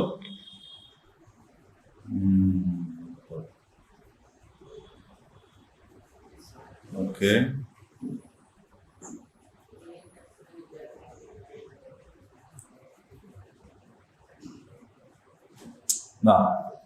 വലൗല ദഫ്ഉല്ലാഹി നാസ ബഅ്ലഹും ബിബഅദ്, അള്ളാഹുവിന്റെ ഭാഗത്ത് നിന്ന് ഒരു തടുക്കൽ, ചിലരെ കൊണ്ട് ചിലരെ എന്ന് പറഞ്ഞാൽ ഒരു വിഭാഗത്തെ മറ്റൊരു വിഭാഗം കൊണ്ട് തടുക്കുക എന്ന് പറയുന്ന ഒരു സംവിധാനം, അതാണ് പ്രതിരോധം, യുദ്ധം. അതുണ്ടായിരുന്നില്ല എങ്കിൽ എന്താണ് സംഭവിക്കുക? ലഹുദ്ദിമത്, തകർക്കപ്പെടുമായിരുന്നു, സവാമിഅ മഠങ്ങൾ, വബിഅ ചർച്ചുകൾ, വസ്വലവാത്ത് പ്രാർത്ഥനാലയങ്ങൾ, വമസാജിദ് പള്ളികൾ, യുദ്കറു ഫീഹ ഇസ്മുല്ലാഹി കസീറ, അള്ളാഹുവിനെ ധാരാളമായിട്ട് സ്മരിക്കുന്ന പള്ളികൾ. ഇവിടെ എന്തൊക്കെ തകർക്കപ്പെടും എന്നാണ് പറയുന്നത്? പള്ളി തകർക്കപ്പെടുമായിരുന്നു, അതിനെക്കൊണ്ട് യുദ്ധം നല്ല. സവാമിയ എന്ന് പറയുന്നത് എന്താന്ന് ചോദിച്ചാൽ ജൂത സിനഗോഗുകളെ കുറിച്ചാണ് പറയാൻ. ബിഅ എന്ന് പറയുന്നത് പിന്നെ എന്താണ്? ചർച്ചുകളാണ്. ചർച്ചില്ലേ, ചർച്ച്, ക്രിസ്ത്യൻ ചർച്ചുകൾ. സ്വലവാത്ത് എന്ന് പറയുന്നതുകൊണ്ട് അർത്ഥമാക്കുന്നത് എല്ലാ ആരാധനാലയങ്ങളുമാണ്. ഇപ്പൊ നമ്മുടെ നാട്ടിൽ പറയുകയാണെങ്കിൽ ബുദ്ധന്മാരുടെ, ജൈനന്മാരുടെ, ആയത്തൊക്കെ ഉണ്ടോ ഇതൊക്കെ. ഒടുവിലാണ് പറയുന്നത് മസാജിദ് യുദ്കറു ഫീഹി ഇസ്മുല്ലാഹി കസീറ, അള്ളാഹുവിനെ ധാരാളമായി സ്മരിക്കുന്ന പള്ളികളും. അപ്പൊ എന്തിനാണ് ഇത് ചെയ്യാൻ പറഞ്ഞത്? ക്ഷേത്രങ്ങളും സന്യാസി മഠങ്ങളും ജൂതന്മാരുടെ ആരാധനാലയവും ക്രിസ്ത്യൻ ചർച്ചുകളും പള്ളികളും തകർക്കപ്പെടാതിരിക്കാൻ എന്നാണ്. നിങ്ങൾ ആലോചിച്ച് നോക്കൂ. ഇതിൽ പറഞ്ഞ പള്ളികൾ ഒഴിച്ച് ബാക്കി എല്ലായിടത്തുള്ള ചുരുക്കല്ലേ? ഇന്ന ശിർക ലദുൽമുൻ അദീം, ഏറ്റവും കൊടിയ പാപമാണെന്ത്? ശിർക്ക്. ഈ ശിർക്ക് ചെയ്യാൻ പാടുണ്ടോ? പാടില്ല. പാടില്ല എന്നുള്ളത് അള്ളാഹ് ഇങ്ങനെ ആവർത്തിച്ച് പറഞ്ഞുകൊണ്ടിരിക്കുകയും ചെയ്യും. പാടില്ല എന്ന് പറഞ്ഞതിന്റെ ശേഷം ഒരാൾ ശിർക്ക് ചെയ്യാൻ തീരുമാനിച്ചാലോ അതിനുള്ള സൗകര്യമൊക്കെ വേണം. അതിനുള്ള സൗകര്യമൊക്കെ വേണം. ആ ശിർക്ക് ചെയ്യുന്ന ഒരാൾക്ക് ശിർക്ക് ചെയ്യാൻ സൗകര്യം ഉണ്ടായാലല്ലേ ശിർക്ക് ചെയ്യാതിരിക്കണോന്ന് അക്കാരണത്തിൽ സ്വർഗം കിട്ടുള്ളൂ. അല്ലെങ്കിൽ അപ്പൊ അയാൾക്ക് ക്ഷേത്രം അവിടെ വേണം, അയാൾക്ക് അവിടെ ജൂതന്മാരാണെങ്കിൽ അവർക്ക് അവരെ കാരണം നിങ്ങളിൽ ഇഷ്ടമുള്ളവർ വിശ്വസിക്കുക. എല്ലാത്തിനും ഈ സ്വാതന്ത്ര്യം ആര് തന്നു? 1947 ആഗസ്റ്റ് 15 നട്ടപ്പാതിരക്ക് കിട്ടിയതല്ലത്. ഇത് അള്ള മനുഷ്യന്മാർക്ക് കൊടുത്താ. ഇത് ബ്രിട്ടീഷുകാർ വന്ന് തടഞ്ഞു വെച്ചതാണ്. ആ തടഞ്ഞു വെച്ചതുകൊണ്ടാണ് അള്ള ഞങ്ങൾക്ക് തന്ന സ്വാതന്ത്ര്യം ഇജ്ജി തടയാൻ പാടില്ല വെള്ളപ്പിശാചിക്കളെ എന്ന് പറഞ്ഞുകൊണ്ട് അന്നത്തെ വിശ്വാസികൾ സമരത്തിനിറങ്ങിയത്. വെറുതെ ഇറങ്ങിയതല്ല, വളരെ കൃത്യമാണ്. അപ്പൊ അതുകൊണ്ട് യുദ്ധമുണ്ട്. യുദ്ധം ഇതിനു വേണ്ടിയാണ്. അപ്പൊ ഈ 3 കാര്യത്തിന് വേണ്ടിയാണ് ഇസ്ലാമിൽ യുദ്ധം ഉണ്ടാവുക. അതിൽ തന്നെ നിങ്ങളോട് പറയുന്നത് പ്രത്യേകിച്ച് ഫീ സബീലില്ലാഹ്, അള്ളാന്റെ മാർഗത്തിലായിരിക്കണം. എന്താ അള്ളാന്റെ മാർഗത്തിലായിരിക്കണം? വംശീയതക്ക് വേണ്ടി യുദ്ധം ചെയ്യാൻ പാടില്ല. മൻ ഖാതല അസബിയൻ ഫലൈസ മിന്നാ, ആരെങ്കിലും വർഗീയതക്ക് വേണ്ടി, വംശീയതക്ക് വേണ്ടി, പക്ഷപാതിത്വങ്ങൾക്ക് വേണ്ടി യുദ്ധം ചെയ്താൽ ഫലൈസ മിന്നാ, അവർ നമ്മിൽപ്പെട്ടവരല്ല. അപ്പോ യുദ്ധം ഫീ സബീലില്ലാഹ്, അള്ളാന്റെ മാർഗത്തിലായിരിക്കണം. ഈ വംശീയതന്റെ പ്രശ്നം എന്താന്ന് വെച്ചാൽ ഒരു കാലത്തും യുദ്ധത്തിന്റെ അവസരം മാഞ്ഞു പോവുകയില്ല. കാരണം വംശം തുടച്ചു നീക്കപ്പെടുന്നത് വരെ യുദ്ധം തന്നെ. അങ്ങനെ ചെയ്യാൻ പാടില്ല. ഇസ്ലാമിലെ യുദ്ധം എന്താണെന്ന് ചോദിച്ചാൽ നേരത്തെ പറഞ്ഞ കാരണങ്ങളാലാണ്. ആ കാരണം ഏത് നിമിഷം നീങ്ങുന്നുവോ അന്ന് യുദ്ധം ഹറാമാകും. യുദ്ധം അനുവദിക്കപ്പെട്ട ഈ കാരണം ഉണ്ടല്ലോ, ഈ കാരണം ഏത് സെക്കൻഡിൽ നീങ്ങിപ്പോകുന്നുവോ ആ സെക്കൻഡിൽ യുദ്ധം ഹറാമാകും. യുദ്ധം ചെയ്യാൻ പറ്റില്ല. അപ്പൊ ഒരാള് ഇപ്പൊ ചരിത്രത്തിൽ നമുക്ക് കാണാൻ പറ്റും, ഒരു മനുഷ്യൻ അലി റളിയല്ലാഹുവായിട്ട് ഉള്ള യുദ്ധം, അങ്ങനെ യുദ്ധത്തിനിടയിൽ ഒരു സംഭവം ഉണ്ടായി. അലി റളിയല്ലാഹു അദ്ദേഹവുമായിട്ട് പൊരിഞ്ഞ പോരാട്ടം. ഇന്നത്തെ മാതിരി ഒരു ബോംബിട്ട് തീർക്കലല്ല കാര്യം, അല്ലേ? നേർക്ക് നേരെ ആയുധം വെച്ചിട്ട് കൈകാര്യം ചെയ്തിട്ട് അവസാനം മലർത്തി അടിച്ചിട്ട് കുന്തം കൊണ്ട് കുത്താൻ പോകുമ്പോ അദ്ദേഹം മുഖത്ത് കാർക്കിച്ച് കുത്തി. ആര് അലി റളിയല്ലാഹുവിന്റെ എതിരാളി. ഈ വെട്ടാൻ പോയ ആള് അല്ലെങ്കിൽ കുത്താൻ പോയ കുന്തം അങ്ങനെ തന്നെ ഒഴിവായി കളഞ്ഞു. അപ്പോ എന്താ കാര്യം? ഞാൻ അള്ളാഹുവിന്റെ മാർഗത്തിലാണ് ഇത് ചെയ്തുകൊണ്ടിരിക്കുന്നത്, ഇവൻ എന്താണ് അക്രമിയാണെന്നുള്ളതും. പക്ഷെ അവൻ എൻ്റെ മുഖത്ത് തുപ്പിയപ്പോ എനിക്ക് അവനോട് അടങ്ങാത്ത കലിയുണ്ടായി. അപ്പൊ പിന്നെ കുത്ത് എന്തിനും വേണ്ടിയുള്ള കുത്താവും? എൻ്റെ മുഖത്ത് തുപ്പിയവനോട് എന്നുള്ളതാവും. അത് അനുവദിക്കുന്ന കാര്യമല്ല. നമ്മളാണ് 2 കുത്തു, ഒന്ന് നേരത്തോ വന്നതിനുള്ള കുത്തു, 2 മുഖത്ത് തുപ്പിയതിനുള്ള കുത്തു, പിന്നെയും മതിയാവാത്തതിന് പിന്നെയും കുത്തു. എന്നാ ഇതാ നമ്മൾ ഓരോ തമ്മിലുള്ള വ്യത്യാസം. സിറാത്തുല്ലദീന അൻഅംത അലൈഹിമും നമ്മൾ തമ്മിലുള്ള വ്യത്യാസം ഇതാണ്. അവര് വളരെ വളരെ കൃത്യമാണത്. നമ്മൾ ചിലപ്പോൾ പറയാം അലുവ മുറിക്കണ അതിന് കൃത്യമായി മുറിക്കാൻ പറ്റുമോ എന്നൊക്കെ ചോദിക്കൂലേ? അതിനേക്കാളും കൃത്യമാണത്. എന്തിനാണ് ഈ പണിയെടുക്കുന്നത്? അത് ഇന്നതാ ഉദ്ദേശം. ഇതിപ്പോ യുദ്ധം വരട്ടെ, ഞാനും അങ്ങനെ തുപ്പിയാൽ കുത്തൂല എന്ന് വിചാരിച്ച് കാത്തിക്കണ്ട. നമ്മളിപ്പോ തന്നെ ചെയ്തുകൊണ്ടിരിക്കുന്ന പല പണിയുണ്ട്, അതിനിതുമായിട്ട് ചേർത്ത് വെക്കുകയാണ് വേണ്ടത്. ഇപ്പൊ നമ്മളിപ്പോ അധികം ആളുകൾ ഇപ്പൊ കാത്തിക്കണതിനറിയോ, ഞാനും ഇബ്രാഹിം നബിന്റെ മാതിരിയാവും, നമ്രൂദ് തീയൊക്കെ ഉണ്ടാക്കട്ടെ എന്നിട്ട് എന്നെ എറിയാണെങ്കിൽ ഞാൻ അങ്ങനെ വിചാരിച്ച് കാത്തിക്കണ്ട. ഇപ്പോഴത്തെ നമ്രൂദ് ഇപ്പൊ ഉണ്ട് ഇവിടെ, ഇന്നത്തെ തീക്കുണ്ടവും ഇവിടെ ഉണ്ട്. ഇന്നത്തെ ഇബ്രാഹിമാണ് നമ്മൾ ആണ്ടിയെന്ന് പറഞ്ഞ മാതിരി ഇതിനിപ്പോ നമ്മളൊരു ആൾക്കാരോട് യുദ്ധം ചെയ്ത് അയാളെ മുഖത്തുപ്പാൻ കാത്തുക്കൊന്നും വേണ്ട. ഈ നിലപാട് ഒരു പൊതുകാര്യം നമ്മുടെ നാട്ടിൽ നടക്കുന്നു, ആ പൊതുകാര്യത്തിൽ നമ്മൾ ഒരാൾക്ക് എതിർപക്ഷത്താവും എങ്കിൽ വ്യക്തിപരമായ താല്പര്യങ്ങൾ അതിൽ കടന്നുകൂടാൻ പാടില്ല. മനസ്സിലായില്ല? നമ്മളൊരാളെ എതിർക്കുന്നത് എന്തിനായിരിക്കുന്നു? പൊതുവായൊരു കാര്യത്തിനാണ്. കാരണം ഓൻ അങ്ങനെ ചെയ്തത് ശരിയായില്ല, അതുകൊണ്ട് ഓനെ ഞാൻ എതിർക്കുന്നു. ഓന് നമ്മളെ പള്ളിക്കെതിരാണ്, നമ്മളെ മദ്രസക്കെതിരാണ്, അപ്പൊ ഇന്നെ ചെയ്തു. അപ്പൊ ഞാൻ ഓനോട് കൈകാര്യം അതിന്റെ കൂട്ടത്തിൽ എന്റെ ദേശവും കൂടി എന്താക്കുക. ഏതായാലും ഓനായിട്ട് കേസിലാണ്, എന്നാ പിന്നെ ഓനെന്താക്കാം നമുക്ക്. അങ്ങനെ ചെയ്യാൻ പാടില്ല. അങ്ങനെ ചെയ്താൽ ഫീ സബീലില്ലെന്ന് നിങ്ങൾ മാറിപ്പോകും. നിങ്ങൾ ഈ ഒരു രംഗം നമുക്ക് പറയാൻ വളരെ സുഖമാണ്, പക്ഷെ നിങ്ങൾ ആലോചിച്ച് നോക്കൂ. ആ കാർക്കിച്ച് തുപ്പുമ്പോ അലിയുദാനുവിന്റെ ആ വാള് മാറ്റാൻ കഴിഞ്ഞു എന്ന് പറഞ്ഞാൽ അത് അലിയുദാനൊക്കെ കഴിയുള്ളൂ. അസാമാന്യമായൊരു സംഭവമാണത്. പക്ഷെ നമ്മൾ അങ്ങനത്തെ അഭിമുഖീകരിക്കാനുമില്ല. നമ്മൾ അഭിമുഖീകരിക്കുന്നതിൽ നമുക്ക് കഴിയണം. നമ്മൾ അഭിമുഖീകരിക്കുന്നതിൽ നമുക്ക് കഴിയണം.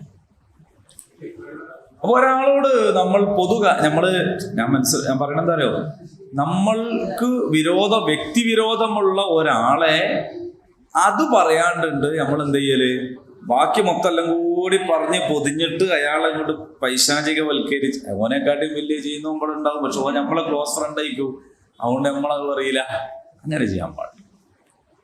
ഫീ സബീലില്ല, അള്ളാന്റെ മാർഗത്തിലായിരിക്കണം. റസൂലുള്ളാഹിന്റെ അവിടെ വന്ന് ചോദിച്ചവരോട് റസൂൽ പറഞ്ഞു കൊടുത്തു, പിന്നെ ധീരത പ്രകടിപ്പിക്കാൻ വേണ്ടി യുദ്ധം ചെയ്താൽ അള്ളാന്റെ മാർഗത്തിലല്ല, തറവാടിത്തത്തിനും വംശീയതയ്ക്കും വേണ്ടി യുദ്ധം ചെയ്താൽ അള്ളാന്റെ മാർഗത്തിലല്ല. മനസ്സിലായില്ലേ? സമ്പത്തിനും സ്ഥാനമാനങ്ങൾക്കും വേണ്ടി യുദ്ധം ചെയ്താൽ അള്ളാന്റെ മാർഗത്തിലല്ല. അപ്പൊ നമ്മളൊക്കെ പ്രവർത്തിക്കുന്ന, പൊരുതുന്ന, സമരം ചെയ്യുന്ന കാര്യങ്ങളിലും നമ്മുടെ സമുദായം, വംശം, നമ്മളുടെ ഇതൊക്കെ വളർന്നു കൂടുന്നുണ്ടോ നമ്മൾ ശ്രദ്ധിക്കണം. അങ്ങനെയുണ്ട്. പക്ഷപാതിത്വങ്ങൾ കടന്നുകൂടാൻ പാടില്ല. ഇപ്പൊ അതിന്റെ സമയമാണ്. പക്ഷപാതിത്വം മാത്രമേ ഉള്ളൂ. ആരാണ് കൊന്നത് ഇന്നവനാ, എന്നാ പിന്നെ വെറുതെ അയക്കൂല. ആരാ കൊന്നത് മറ്റവനാണ്, ഇത് പണിയാവൻ ചെയ്ത്. എന്തിനാണ് ആകെ ഏതാ പാർട്ടി, ഏതാ ഗ്രൂപ്പ്, ഏതാ സമുദായം, ഇത് നോക്കിയിട്ടാണ്. അതിനാണ് റസൂൽ പറഞ്ഞു, നമ്മളിൽ പെട്ടവനല്ല അങ്ങനത്തെ, ആർക്ക് വേണ്ടിയാ.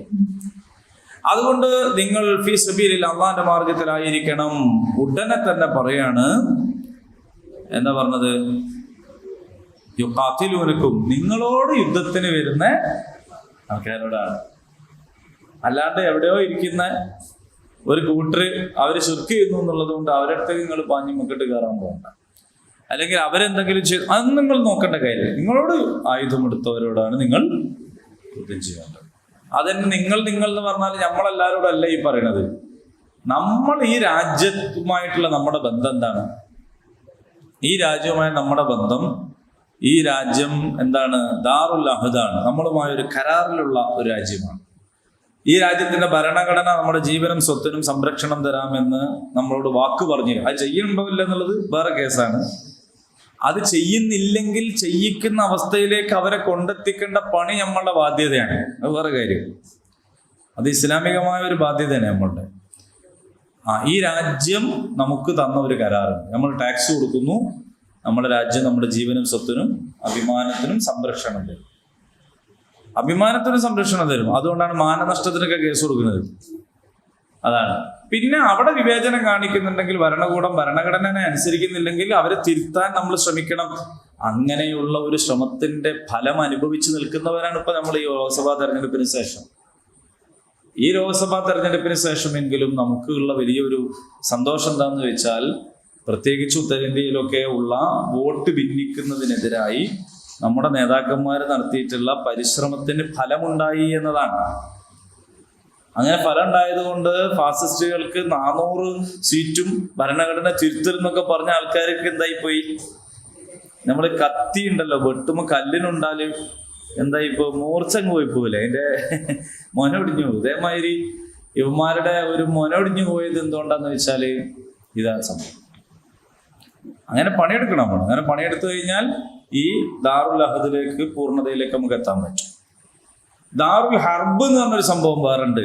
അതെന്താന്ന് വെച്ചാൽ ഭരണകൂടം തന്നെ എന്താവുക, 100% നമ്മുടെ ജീവനും സ്വത്തും സംരക്ഷിക്കാത്ത, ആക്രമിക്കുന്ന, അതിനെ കൈകാര്യം ചെയ്യുന്ന ഒരു അവസ്ഥയിലേക്ക് എത്തുക എന്നുള്ളതാണ്. ദാറുൽ ഇസ്ലാം എന്ന് പറഞ്ഞൊരു സാധനമുണ്ട്. അതെന്താന്ന് വെച്ചാല് മദീനയിൽ റസൂലുള്ളാഹി സ്വല്ലല്ലാഹു അലൈഹി വസല്ലം ഉണ്ടാക്കിയിട്ടുള്ള എല്ലാ ജനവിഭാഗത്തെയും മതവിഭാഗത്തെയും ആരാധനാലയങ്ങളെയൊക്കെ സംരക്ഷിക്കുന്ന എല്ലാ ജനങ്ങൾക്കും അവകാശങ്ങൾ ലഭിക്കുന്ന ഒരു സുന്ദരമായ ഇസ്ലാമിക ഭരണവ്യവസ്ഥ എന്നതാണ്. അപ്പോ വല തഅ്തദു, അതിന്റെ തൊട്ടടുത്ത് പറയുന്നത് നിങ്ങൾ അതിര് ലംഘിക്കാൻ പാടില്ല. ഇസ്ലാമിൽ എല്ലാത്തിനും ഒരു അതിരുണ്ട്. ആ അതിര് വിട്ട് കളിക്കാൻ പാടില്ല. ഒരാൾക്ക് ഒരു ദിവസം രാവിലെ എണീച്ചപ്പോൾ നല്ല ഉഷാറ്, എന്നാ സുബഹി 4 റക്അത്ത് നിസ്കരിക്കാൻ പറ്റൂല. എന്താ വെച്ചാത്ത് രണ്ടാണ്, അതതിൻ്റെ അതിര്. ഒരാളിങ്ങനെ നോക്കുമ്പോ പൈപ്പ് ഇങ്ങനെ തുറന്നു നോക്കുമ്പോ ഇഷ്ടംപോലെ വെള്ളമുണ്ട്, നല്ല സുഖമുണ്ട്. അപ്പൊ ഇതെടുക്കുമ്പോ ഒരു 3 വട്ടം കഴുകണേന് പകരം 13 വട്ടം മോൻ കഴുകുക പറ്റൂല. എന്താ 4 വട്ടം തന്നെ കഴുകാൻ പറ്റൂല. 3 അല്ല 3 2 സംശയിച്ച 2 നിർത്തിക്കൂടിയതാണ്. എന്നാൽ 1 ഫർദുള്ളൂ.